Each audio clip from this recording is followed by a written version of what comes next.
High school pa lang daw yan, pero ano na, kumikita. Ha? Nakita mo yung shop. Oo. Ayan? Solar. Ayan pala yung ano nila, solar. Ano yung page mo, sir? Ano, Joseph Baile Javier, yung pangalan ko.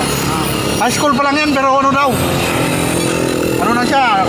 Solar installer. Yan, Julius. Yan ang unang pasahero ko ngayong araw. Si Julius. High school pa lang yan, pero kumikita na. Charger ka na? Opo. Charger pa lang daw yan, oh. Grade Oo, biro mo. Charger pa lang yan, pero kumikita na siya ng malaki. Kasi solar installer siya. Ayan, oh, si Julius. Okay, Julius, follow mo ko, ha? Magkano, sir? 1 to 1. Yan, si Julius, oh. Unang pasahero ko ngayong araw. High school pa lang siya, pero kumikita na. Biro mo yan ang talento ng batang to. Yan ang ano sa magulang na bata pa lang kumikita. Thank you, Julius. Ingat ka sa trabaho mo, ha? Sir. Okay, thank you. Yan.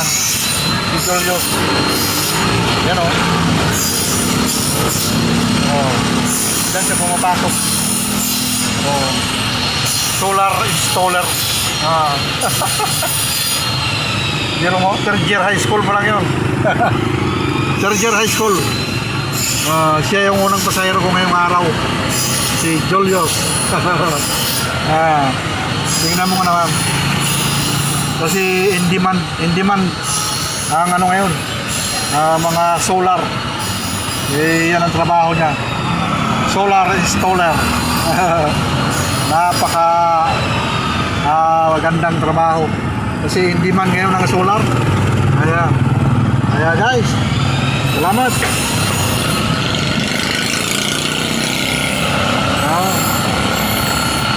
Salamat sa inyong mga manonood, guys, sa aking mga live video. Ito, nag-rides naman ako, guys. Yan, nag-rides naman ako. Kaya salamat, guys. Yan ang unang pasahero ko, si Julius. Nagtrabaho sa solar. Siya ay solar installer. Yan yung kanilang office, oh. Yan, oh. Solar. Yan yung nila. Kaya thank you, guys. Okay. Ito naman ngayon ang aking kasama ngayon sa pagra-rides, si Click. Kaya thank you, guys, salamat. Nag-rides naman ako. Thank you, Lord, sa biyaya mo. Okay, bye bye, God bless you.